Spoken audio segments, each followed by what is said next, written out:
ఒకవేళ ఫాలోయర్స్ ఉంటే ఉండవచ్చు, కానీ ఆ ఫాలోయర్స్ నిజంగా ఫాలోయర్స్ అయితే వాళ్ళకి ఒక చిన్న సవినీయమైనటువంటి నా మనం ఏంటంటే, నా ఫాలోయర్స్కే you are not suppose to follow Prakash, you are suppose to follow Jesus Christ. ఇది ఒక్కటే నేను మీకు చెప్పాలి. అందుకు నేను అర్హుని కాదు. ప్రభు ఒక్కడే అనుసరించడానికి, గురువుగా పూజించడానికి అర్హుడు. కాబట్టి నాకు శిష్యులుగా సర్వ సృష్టికి వెళ్లి సువార్త ప్రకటించి శిష్యులుగా చేయమన్నప్పుడు ప్రభు ఉద్దేశం ఏంటంటే ఆయనకి శిష్యుల్ని చేయమని, మనకి శిష్యుల్ని తయారు చేసుకోమని.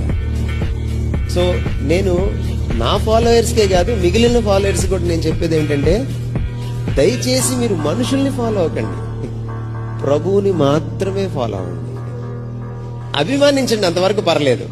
అభిమానం వెర్రితలలు వేస్తే ఆరాధనగా మారుతుంది, వ్యక్తి పూజగా మారుతుంది. అది భయంకరమైన విగ్రహారాధన. విగ్రహారాధనని దేవుడు వ్యభిచారంతో పోల్చాడు.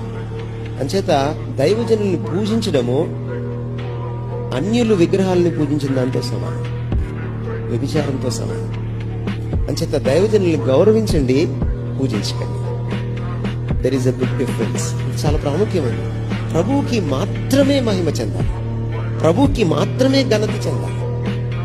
ఏ వ్యక్తిని మనం పూజించడానికి వీల్లేని పని. కాబట్టి నేను మీకు సవినీయంగా మనవి చేసింది ఏంటంటే, ముఖ్యంగా నేటి యువతరానికి ప్రభువుని ఆరాధించండి, దైవజనుల్ని గౌరవించండి, అంతే.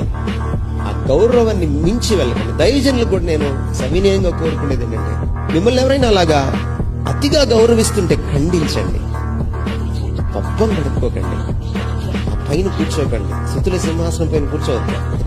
స్తుతుల సింహాసనం పైన ఆసీనుడు అవ్వాల్సింది ఆయన ఒక్కడే. దయచేసి గమనించండి.